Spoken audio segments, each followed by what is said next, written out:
Hi, I'm Greg Hunter. This is the weekly news wrap-up for Friday, November 1st, 2013. My big story concerns Israel and Iran's ongoing nuclear program.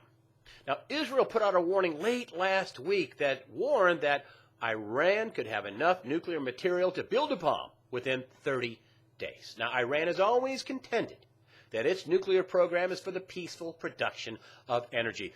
Countries in the West don't buy it, including Israel.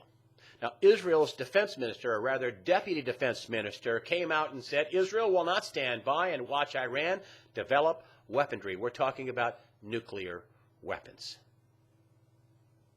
Now, remember, this has a 30-day window. They're warning about Iran having enough nuclear material to build a bomb within 30 days.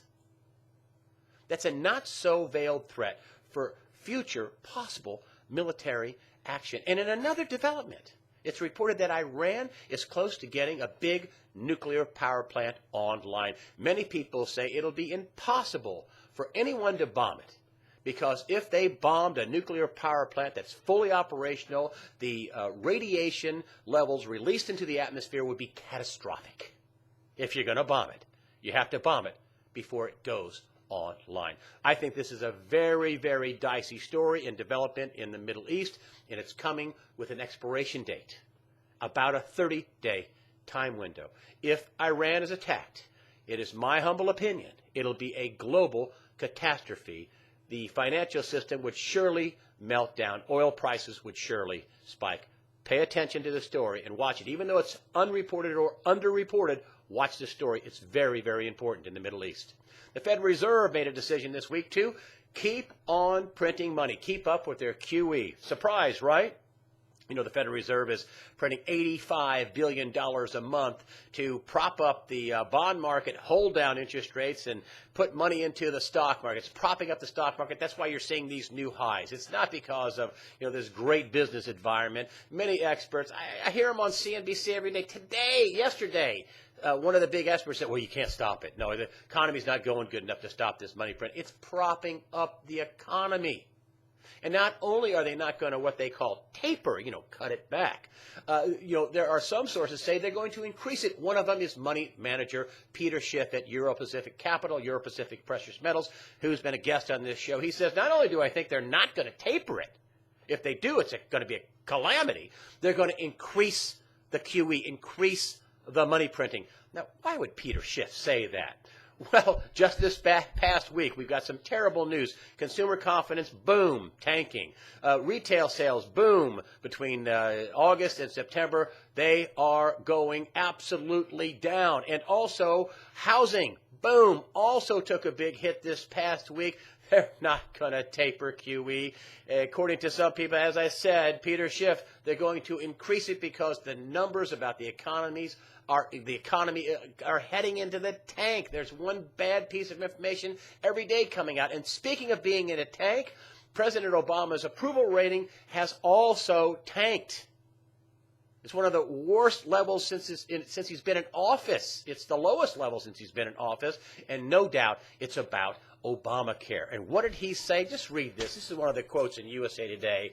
USA Today, put in here, his big quote, and he said this over and over again. This was a talking point. It's in blue right in the middle. If you like your doctors, you can keep your doctor. If you like your current insurance, you can keep your insurance. Period. End of story. Well, it's not period, and it's not end of story. Here's the rest of the story. Doctors are opting out of Obamacare in droves. People are getting notices that their insurance plan is being canceled. Why? Because the Affordable Care Act made it illegal. Now, the Obama administration and Democrats are saying, oh, well, these are bad apple plans. These are not bad apple plans. They were plans that were made illegal by the Affordable Care Act. These plans met the approval under insurance commissioners in each and every state. And people bought these plans, and they were approved by the insurance commissioners. These are not just bad apple plans. They were plans made illegal by the law. And the reports I'm getting and the reports all over the internet and the reports even on mainstream media, many people are seeing huge spikes to their premiums. They're seeing their deductibles, boom, go up. Their copays go up. And premium costs going up. And now for some people that might get a subsidy, what's that going to do to the federal deficit? Aren't we trying to cut the deficit? And here we're increasing it by, oh, you can have a subsidy. You can just walk out to the subsidy tree somewhere and pull off a few subsidies. This is outrageous. This is going to tank the economy. It's going to explode the federal deficit.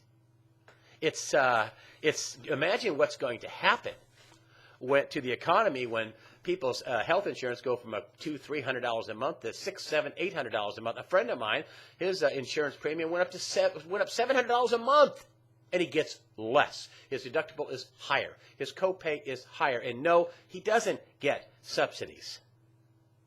And even for the people that do, who pays for that? You and me. And we're not even into this big budget battle that's going to happen after the first of the year, the debt ceiling, the budget, which is going to be in January and February of next year. What a colossal mess. But Obamacare is going to be just this simple. You're going to pay more, most people, and you're going to get less. You're going to get much, much less coverage. Okay. A couple things I want to cover just really quickly. The latest NSA spying story. NSA cracked Yahoo and Google, more spying. I told you about Angela Merkel and all these other leaders. Angela Merkel, the head of Germany, and who newly reelected head of Germany, and also all these other, heads of state were spying on. Many of them are allies. And here's a headline in USA Today saying, uproar could spark changes to spying not seen since the 70s. The uproar, and if the uproar is over, it's over us spying on foreigners, not Americans. People are, Congress isn't upset about Americans being spied on. Dianne Feinstein, head of the Senate Intelligence Committee, says, well, that's where I draw the line. We're spying on foreigners. But spying on Americans is just fine, right? Listen, don't hold your breath. I don't think that there'll be any, real massive changes, anything we can verify, because everything's a big secret, and secret courts this, and national security that.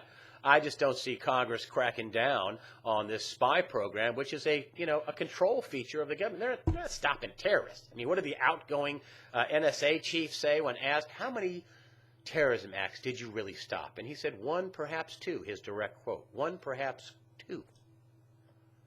This is about spying on Americans. This is about corporate espionage, getting secrets. This is about controlling the American public. It's outrageous and completely unconstitutional, in my humble opinion. And thank you, Edward Snowden. You are a whistleblower, not a leaker.